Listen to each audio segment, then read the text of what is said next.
Welcome back to Archean, episode 3 of the Cargo Challenge. Here we are with the base we finished up in episode 2. We have our turbines coming up to speed, and we're still trying to reach maximum depth here, so we're not at full power yet.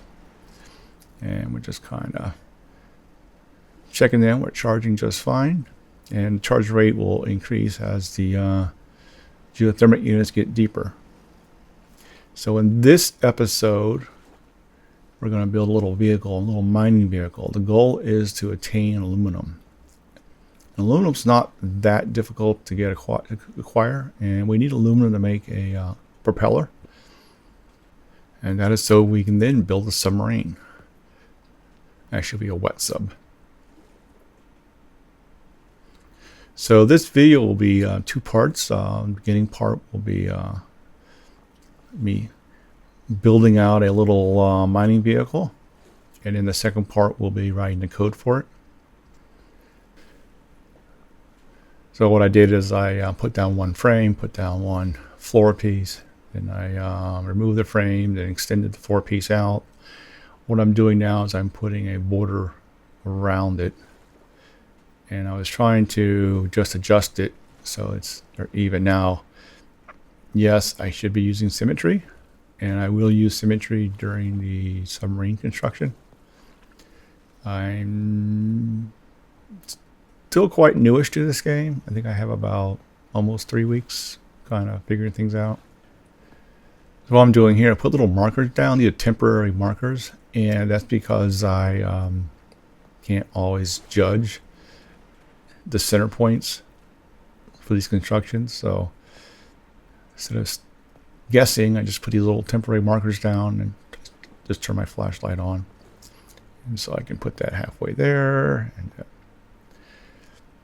so now I have a frame around. Now, part of the reason why I do this, so I can remove the back section, and that allows me to I remove that so that the car doesn't fly as much. So I try to remove some of the flat area on the vehicle.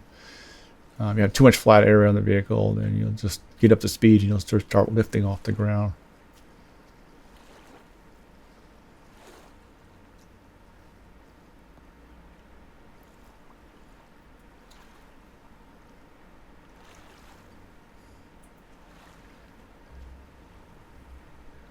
So I put that little notch in there so I can embed the toggle switch to make it look slightly nicer.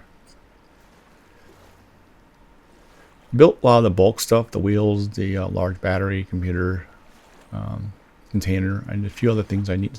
Off the seat there, I got to build a router and a couple other bits and pieces here.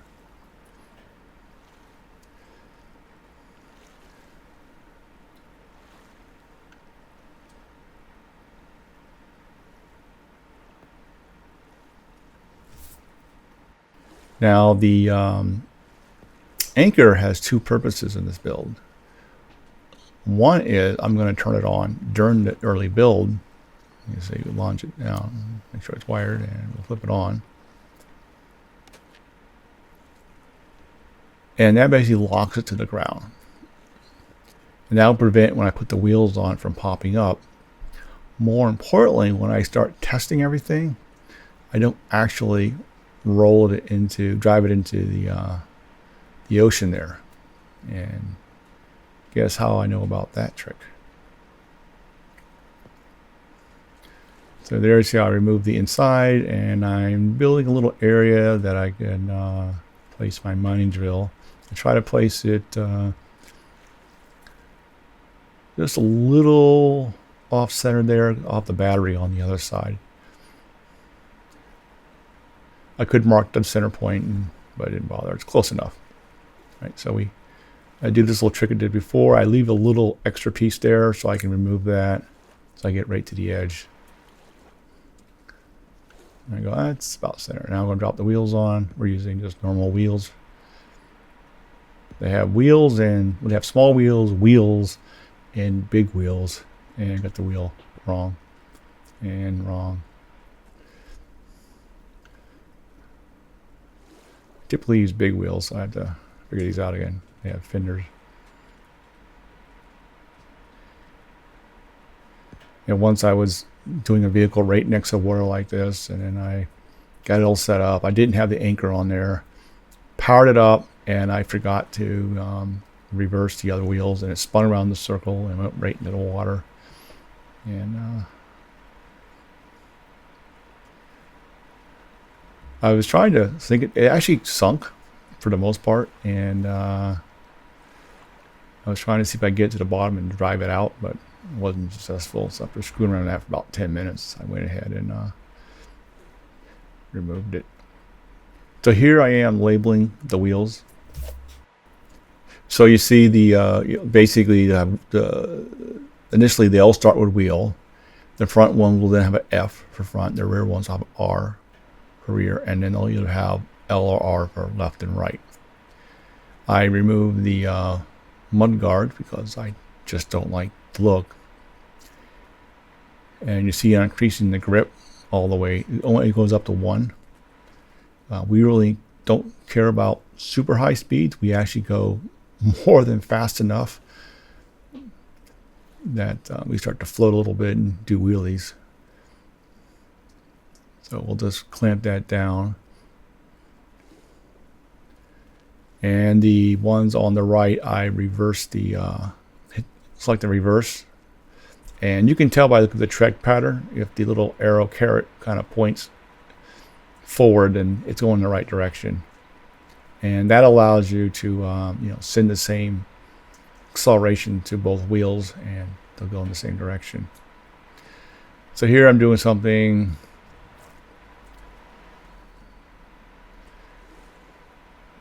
once again. I'm trying to embed the switch in here. I could just stick it on the side of the miner.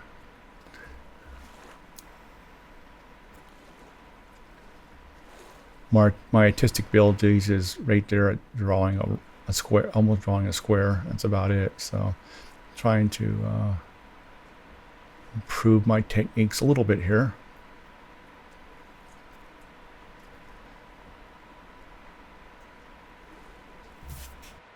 Now I'm not going to bother with a ore scanner or anything like that. I know if I go up in the smaller hills that there's a bit of aluminum up there, so I'll just go up there and pick a spot and drop the anchor, turn the drill on. Since the drill operates on a high voltage battery, it runs pretty quickly.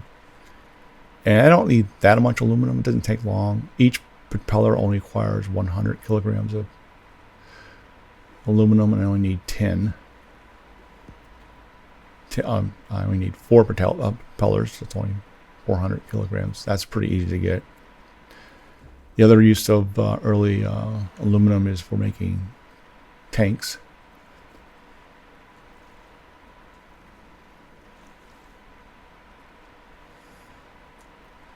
So sort of have a progression here.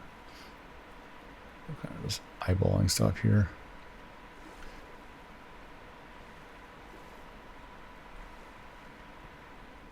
And as I stated before, I won't be just popping in blueprints.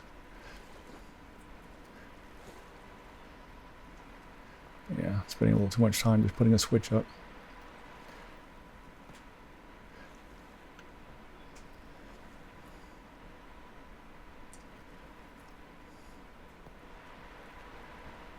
Yeah, it looks pretty enough. Oh, that's why I did that. I would have moved the container over just because.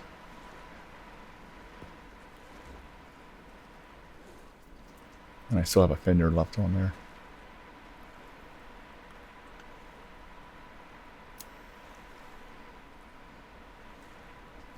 So this is not too complicated of a vehicle, and I'm doing everything manually and make it easy to replicate.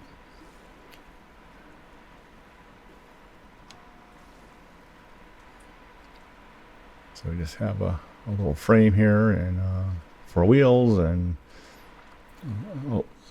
currently large batteries are cheap enough that, like, why ever bother with low voltage batteries and just put a power converter on it. I expect that might change at some point, especially in survivor mode, not to make large batteries. Too easy to make. So I'm making a little platform for my various bits and pieces of control components. Let's see, got all my stuff. I still have to route power to the wheels. I need to put data to the wheels and my seat in there. So here we got power router or high voltage junction. And then we have a power converter since we have low voltage components, specifically the computer and the mini router. And the mini router is basically what I'll connect to the wheels to.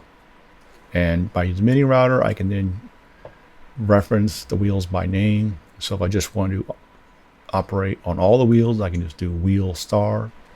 Just like the front wheels, I can do wheel F star. And that's quite convenient.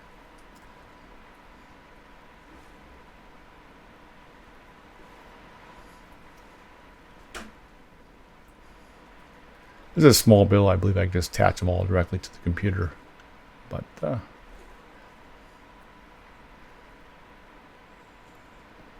once again, the mini router is pretty cheap to build and doesn't use that much power, and just trying to set kind of patterns for more complex builds. Okay, so we got our computer and we got our router. And one thing I sometimes forget is building a hard drive for the computer. If you play creative too much, you just drop the computer down and it works. And then I dropped the computer down and I couldn't code, I couldn't program it. I hit code, nothing happens. That's because it didn't have a hard drive in it. And there'll be no like display or anything. This is just minimum. This is not about, you know, building the ultimate mining vehicle. This is just something quick and easy to do. And once this series is done, and I actually move the cargo, in future ones I'll probably get a little more fancy as I get a little better at building stuff. Okay, so we got our wheels connected. We have our mining tool connected, and we need a drive. Drop that in. We don't have power for the computer yet, so we'll converter, and then we'll just take this wire and wire that up, and yeah, it's getting a little messy, but whatever. Good enough.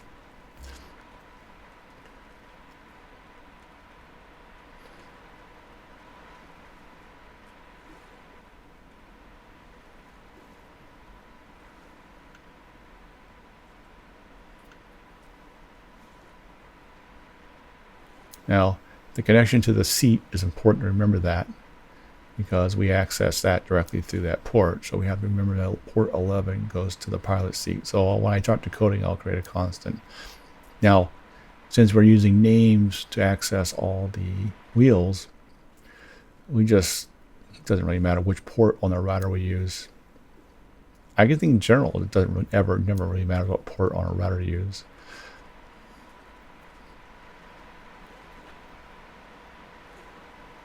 Look around all the stuff I have. Put all the constructed things in the bottom lines. So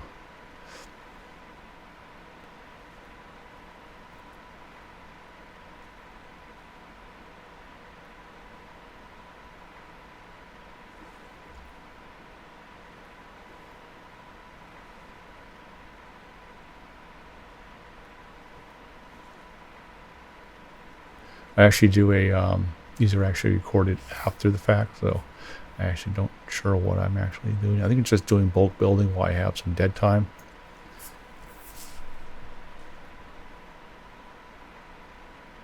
Some things take a while to make.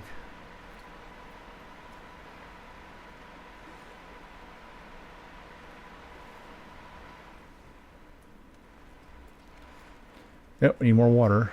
I'm just kind of taking a little dip in the ocean here. And that water is pure H2O. There's no salt or anything else in it. So, at least currently. This is all alpha, so obviously everything is subject to change.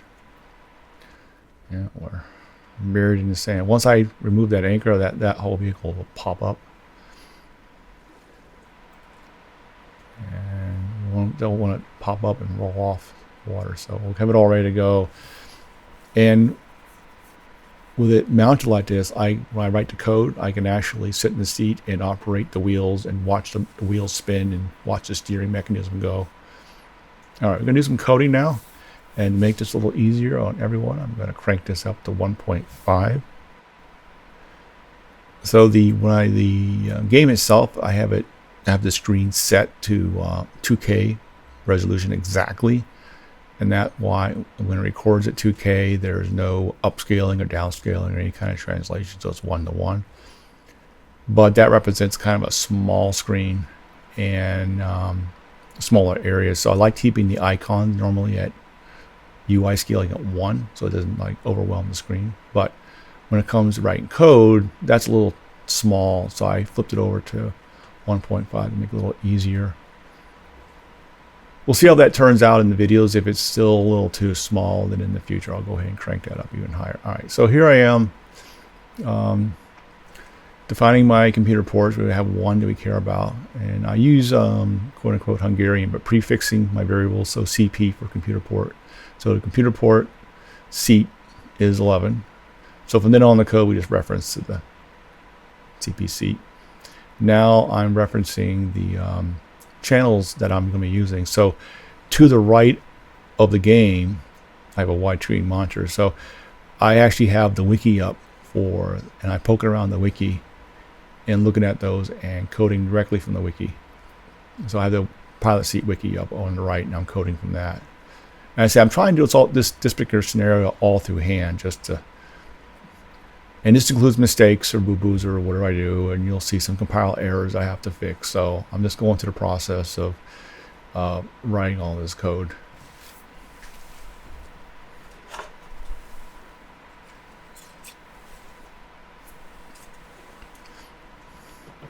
So for the break, just for whatever reason, I'm using the 4 key for the break. There's no rhyme or reason for using the 4 key. And if you look in the wiki for pilot seat, and the aux4 is channel 11. So, but in the code it's referred to it as break. So I don't really care after this point what it really maps to. If I change my mind, just changing one constant. All right. So now we're going to grab some stuff out of the wheel. So we want to set the acceleration of the wheels. We set the steering of the wheels. Once again, I now have the wheel wiki up. Now the wheel and the big wheel, at least of this video, have the exact same inputs and output channels. And they do have a brake function. The brakes on the big wheels seem to work a little better than these smaller wheels, probably because they're bigger and they got more surface area, I assume, for the simulation.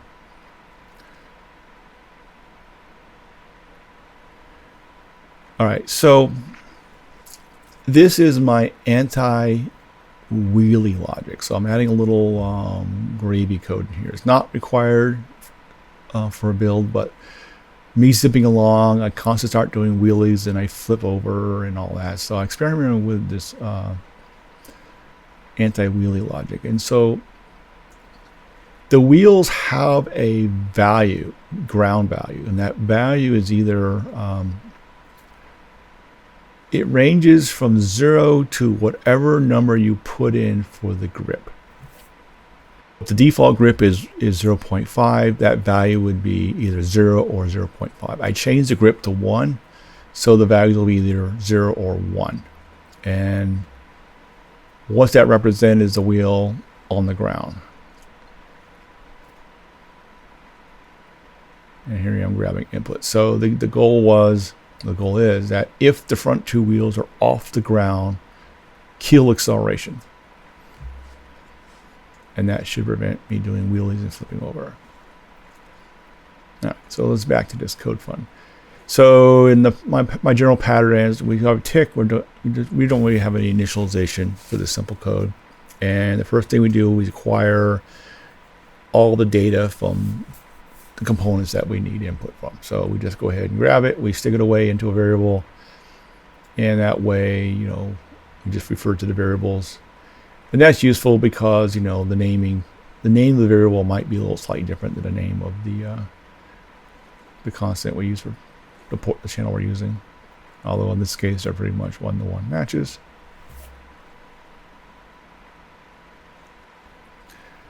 Yeah, in coding in general, I'm still newish to this Xena code pattern. And been working on trying to develop that, what my pattern is. I'm starting to develop that as I write code and mess around with it. How do I structure things and name things and whatnot. So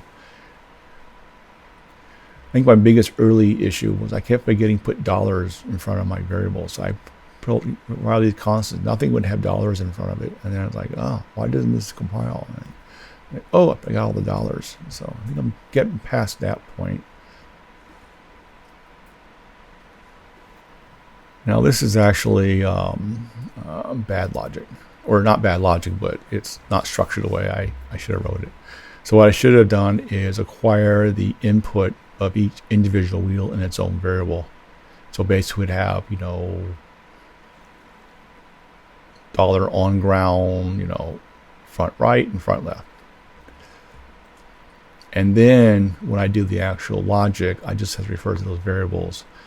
What I'm doing here is I'm just putting the input and the conditional checks all in one, and just thinking, well, I'll just save myself a little time, but the line gets a little long.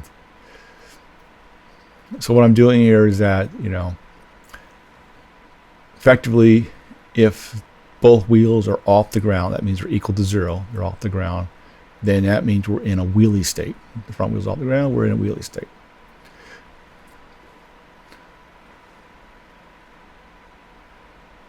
Sometimes I balance between, you know, getting a little too verbose. I'm a bit of a verbose developer, a coder type thing, so.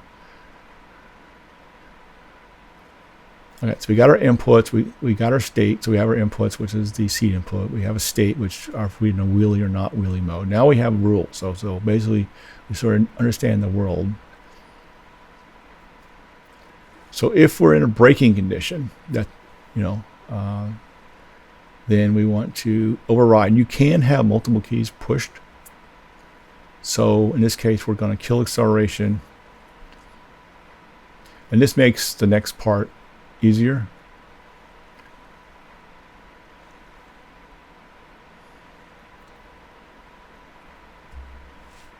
And, you know, for those coders out there, you may go, well, you know, you don't need to write that comment because it's quite obvious what you're trying to do.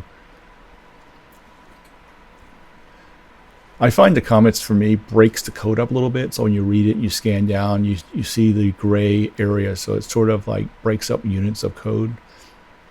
And I typically work on pretty large monitors, so I can have quite a few lines of code on a screen.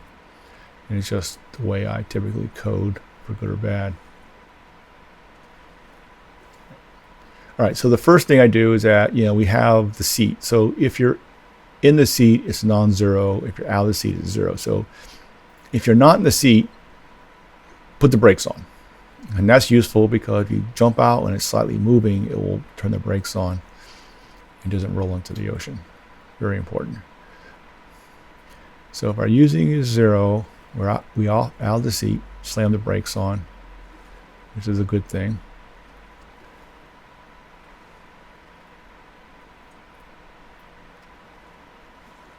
If we're in our front wheelie, I'm going to move this logic around a little bit. I'm sort of coding up this wheelie logic for the first time, so we're kind of working this out. Now, if you notice here that the condition for a wheelie and condition for braking are actually what you want to actually perform is actually the same. So if you're braking, you want to kill acceleration and reset your steering to 0. In my opinion. And if you're doing a front wheelie, you want to kill acceleration and reset your steering to 0. Well, I can just have, if we're braking or we're in a wheelie, then do the same thing. So I'll actually go, oh, this is the same code. I'll just move it. Here I am forgetting that $sign again. Still haven't, getting better at it, but yeah. So I don't reset the steering, I guess. All right, so we're in wheelie, kill acceleration, For braking, kill acceleration.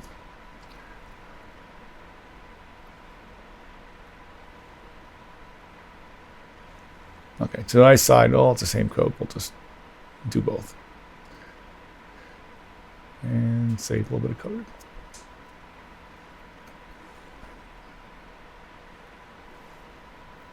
So we don't have conditional set. Now, speaking of braking, brakes are sticky. If you set the brakes, they will remain until you reset them. Things like acceleration and steering, if you set them and you stop setting them per tick, they'll reset. They go back to a zero condition. But the brakes are sticky. So we have to reset the brakes every single tick, either a 0 or a 1. We don't want to brake, we have to set to 0.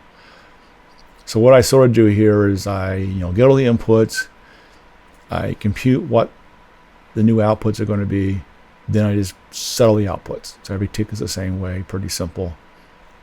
So I try to avoid, I don't have any conditional outputs. I only output if we do this. Now we always set it because I'm going to kill acceleration. Although you can say, well, if acceleration goes back to 0, if you don't set it by default, then I can do an if condition if the acceleration is 0,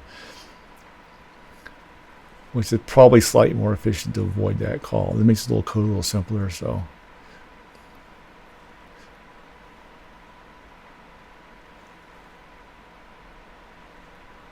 I always argue you can put an if in front. You get a little more code verbose, but the brake should be always set, and then you can do if acceleration, which means it's non-zero, then set it. Same with steering. If it's non-zero, then set it. Otherwise, don't bother with the actual call, and that would be a little less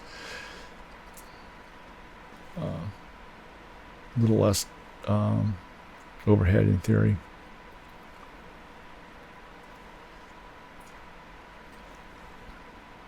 So what I'm doing, I'm adding a little bit of a reverse wheel steering. So I do, for the rear wheels, I will do a half the steering value negative. So they actually go the other way. Why do half of that? Because why not? I have no technical reasons. I figure I didn't want to have too much rear steering, so just because. All right, so we got to fix that. Just double checking. All right, so now here is the cool thing about being locked into the ground.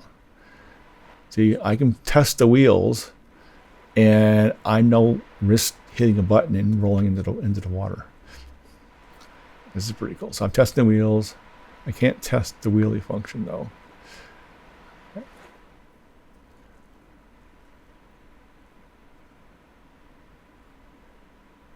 And what I'm doing here, I'm trying to go forward, and the wheels are not moving. And I'm looking, the wheels don't have great input. So because I get out, we kill acceleration, turn the brake on. All right, so I don't understand why we're not moving. And so it turns out, because this vehicle is very, very light, and given where it's at, it hasn't moved yet really. The ground wheels are reporting that they're not touching the ground. So when I hit the acceleration to move forward, we don't do anything because it thinks we're doing a wheelie right now. Now, if I had a little computer display, I could be rendering certain status information, like, the state of the wheelie, the state of this, the state of that, so help debug here. But, I've heard the code simple enough that, so I'm thinking, what prevented me from going forward?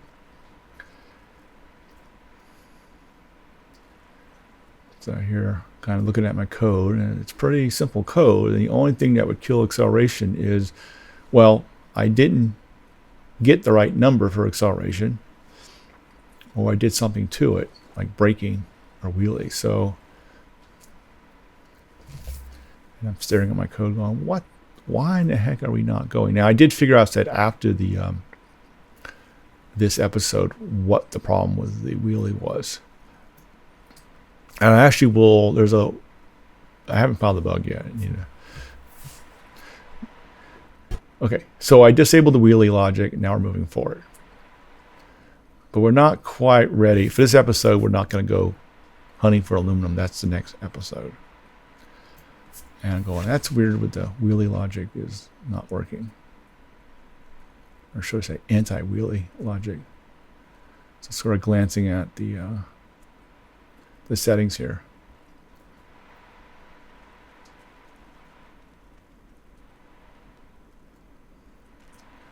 Just kind of wondering why it's not, the wheelie's not working, because it's on the ground. So I'll give you a well, I won't tell you. I do solve it. And I do actually add the anti-wheelie logic. It's a workaround. I'm just what I'm doing, I'm testing everything, make sure everything is happy.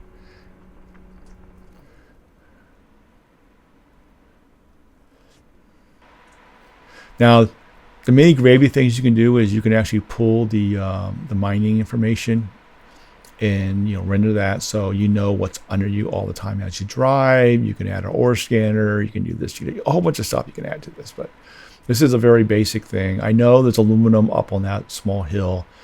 I'll just drive over there and pick a spot and mine away. It's good enough for where we're at now. And this should be something that anyone can just knock out. There's not a lot of code here.